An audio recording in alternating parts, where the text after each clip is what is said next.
हमारे इस ब्रह्मांड की सृष्टि आज से लगभग 13 बिलियन साल पहले हुई थी और हम इंसानों की उत्पत्ति आज से 2 लाख साल पहले हुई है। इसका मतलब अगर हम ब्रह्मांड की सृष्टि से हम इंसानों की सृष्टि के समय की अगर तुलना करें तो ये समय मात्र पलक झपकने जितना होगा। और इन्हीं 2 लाख सालों में हम इंसान पहले जंगलों में रहकर जंगली जानवरों का शिकार करके अपनी जिंदगी गुजारते थे और सिर्फ 100 से 200 सालों में हम इंसानों ने काफी तरक्की कर ली है और आज हम पूरे पृथ्वी पर राज करते हैं। आज हमारी साइंस और टेक्नोलॉजी बहुत ज़्यादा एडवांस हो चुकी है और आने वाले सालों में हम और भी ज़्यादा एडवांस होने वाले हैं। और इन सारे साइंस और टेक्नोलॉजी के एडवांसमेंट के पीछे सबसे महत्वपूर्ण योगदान है ऊर्जा का।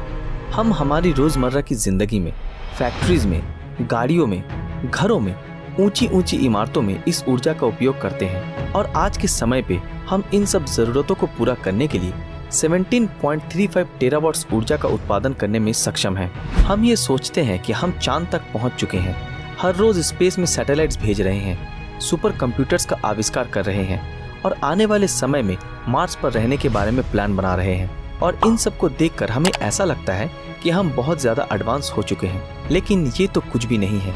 इस वीडियो को पूरा देखने के बाद आपका ये भ्रम भी टूट जाएगा।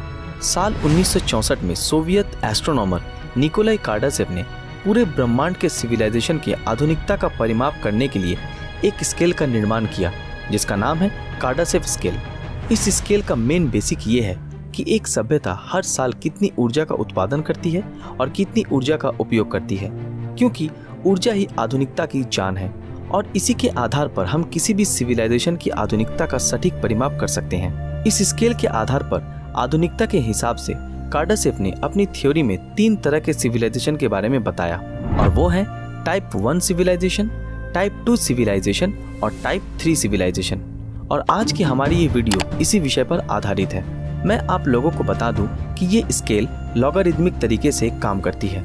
इसका मतलब ये कि जैसे जैसे हम एक एक स्टेप ऊपर चलते चले जाएंगे वैसे वैसे ऊर्जा की जरूरत इसके मल्टीपल्स में बदलती चली जाएगी। चलिए अब इन सिविलाइजेशन के बारे में विस्तार से जानते हैं। Type 1 civilisation. कार्डासेव की रिसर्च के मुताबिक टाइप 1 वो सिविलाइजेशन है जो अपने पूरे ग्रह की सारी ऊर्जा को कंट्रोल करने में सक्षम है। इसका मतलब एक ऐसी सभ्यता जो अपने ग्रह पर मौजूद सारे नेचुरल रिसोर्सेज का पूर्ण इस्तेमाल करने में और सूरज से आने वाली रोशनी को एब्जॉर्ब करके उसका पूरा इस्तेमाल करने में सक्षम है। लेकिन हम हमारे सूरज से आने वाले ऊर्जा का पूर्ण इस्तेमाल अभी भी नहीं कर पाए हैं। एक रिसर्च के मुताबिक हम सूरज से आने वाली ऊर्जा का मात्र 14,000 भाग का 1 भाग इस्तेमाल करने में सफल हुए हैं। और इस आंकड़े को देखकर हमें ये लगता है कि हमें टाइप 1 सिविलाइजेशन बनने में ही कई हजारों साल लगेंगे। लेकिन दोस्तों, आप दिल छोटा मत करिए, क्योंकि जैसे मैंने आप लोगों को पहले बताया था कि ये एडवांसमेंट का ग्रोथ लॉगरिदमिक है और इसका मतलब ये कि हम पिछले हजारों सालों में जितने एडवांस नहीं हुए हैं, आने वाले 100 या 200 साल में इससे कई गुना ज़्यादा एडवांस सिविलाइजेशन बन जाएंगे। क्यों, सुनकर अच्छा लगा? टाइप 1 सिविलाइजेशन बनने के बाद हम हमारी पृथ्वी को अपने कंट्रोल में कर पाएंगे, हम मौसम बदल पाएंगे, पृथ्वी का रूप पूर्ण रूप से अपने हिसाब से चेंज कर पाएंगे और जाने कितना कुछ कर पाएंगे। साइंटिस्ट फ्रीमैन डायसन और मिचियो काकू के मुताबिक हम आने वाले 100 या 200 सालों में टाइप 1 सिविलाइजेशन बन जाएंगे। लेकिन ये टाइप 1 सिविलाइजेशन भी टाइप 2 सिविलाइजेशन के आगे पानी कम चाय के जैसा है। टाइप 2 सिविलाइजेशन, इस सिविलाइजेशन का दूसरा नाम स्टेलर सिविलाइजेशन भी है। टाइप 2 सिविलाइजेशन अपने सितारे यानी सूरज से उत्पन्न हो रही सारी ऊर्जा को कंट्रोल करने में सक्षम होगा और इस ऊर्जा को पूरे सौरमंडल के किसी भी हिस्से में संचार कर सकेगा। ये सुनकर ही किसी सपने जैसा लगता है ना? और शायद इम्पॉसिबल भी, लेकिन साइंस के लिए कुछ भी इम्पॉसिबल नहीं है। इस थ्योरी को सच्चाई का रूप देने के लिए एक मॉडल भी बनाया गया है जो इसके सितारे से निकल रही सारी ऊर्जा को एब्जॉर्ब करने में कारगर साबित होगा। इस मॉडल का नाम है डायसन स्ट्रक्चर। ये मॉडल असल में एक सैटेलाइट का झुंड है जो किसी भी सितारे को चारों तरफ से घेर कर उससे उत्पन्न हो रही सारी ऊर्जा को एब्जॉर्ब करेगा। और इसके अलग अलग मॉडल भी डिजाइन किए गए हैं, जैसा आप इन पिक्चरों में देख सकते हैं।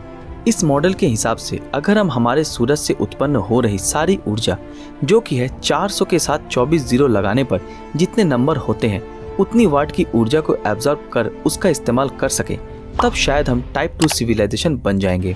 सिर्फ सूरज की ऊर्जा को एब्जॉर्ब करना ही नहीं, एक टाइप 2 सिविलाइजेशन अपने सौरमंडल के सारे प्लैनेट्स पर अपना कंट्रोल कर पाएगी।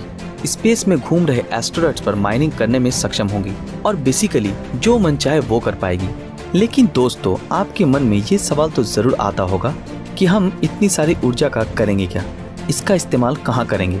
तो मैं आप लोगों को बता दूं कि आने वाले 1000 सालों में इस टाइप 2 सिविलाइजेशन में तब्दील होने के बाद हम न जाने कैसे कैसे मशीन का आविष्कार करेंगे। Robots, gigantic computers, electric planes, तरह तरह के स्पेस मिशन, दूसरे प्लेनेट पर घर बनाने का काम होगा और न जाने क्या कुछ, जिसकी कल्पना भी हम आज घर बैठे नहीं कर सकते। चलिए अब आते हैं उस सिविलाइजेशन पे जो सबसे एडवांस्ड सिविलाइजेशन है, उसके बारे में, यानी टाइप 3 सिविलाइजेशन।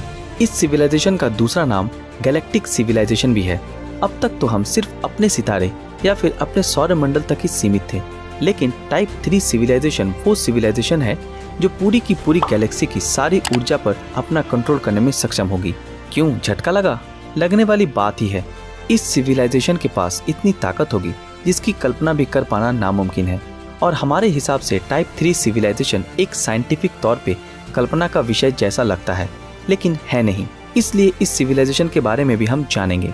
ये सिविलाइजेशन भी सितारों की ऊर्जा को कंट्रोल कर उसका यूज करेगा और एस्टेरॉइड और प्लैनेट्स पर नेचुरल रिसोर्स के लिए माइनिंग करेगा। लेकिन फर्क सिर्फ इतना होगा कि ये सिविलाइजेशन पूरी गैलेक्सी में घूम रहे करोड़ों सितारों और ग्रहों के साथ ऐसा करने में सक्षम होगा। टाइप 3 सिविलाइजेशन ग्रहों को शहरों की तरह यूज करेगा, यानी कि कभी एक ग्रह पर बस्ती बसाएगा तो कभी दूसरे पर, और ऐसा न जाने कितने ग्रहों पर। इस सिविलाइजेशन के पास टोटल इस नंबर के वॉट जितना ऊर्जा का कंट्रोल होगा। बस आप आंखें बंद करके ये कल्पना कीजिए कि एक ऐसा सिविलाइजेशन जो गैलेक्सी के सारे ग्रहों पर अपनी बस्ती बसाकर सारे सितारों में डायसन स्ट्रक्चर के मॉडल की मदद से सारी ऊर्जा को एब्जॉर्ब कर रहा है, सोचकर ही हमारे रोंगटे खड़े हो जाएंगे। अभी आप सबके मन में ये सवाल उठ रहा होगा कि क्या ये सब कुछ होना पॉसिबल है? तो मैं कहूँगा बिल्कुल पॉसिबल है, क्योंकि इन सब रिसर्च के पीछे जितने भी थ्योरीज जुड़ी है वो सारे फिजिक्स के लॉज को फॉलो करते हैं। बस हमें इंतजार करना है आने वाले फ्यूचर का। दोस्तों, आज का हमारा ये वीडियो यहीं पर समाप्त होता है। इस वीडियो के बारे में आपकी क्या राय है हमें कमेंट में ज़रूर बताएं। दोस्तों, अगर ये वीडियो आप लोगों को पसंद आया हो तो इस वीडियो को लाइक और ज़्यादा से ज़्यादा शेयर ज़रूर करें। अगर आप हमारे इस चैनल स्पाईपीडिया पे नए हैं तो हमारे चैनल को सब्सक्राइब करके बेल आइकन ऑन कर दें। तो फिर मिलते हैं आपके साथ अगले वीडियो में, तब तक के लिए अलविदा।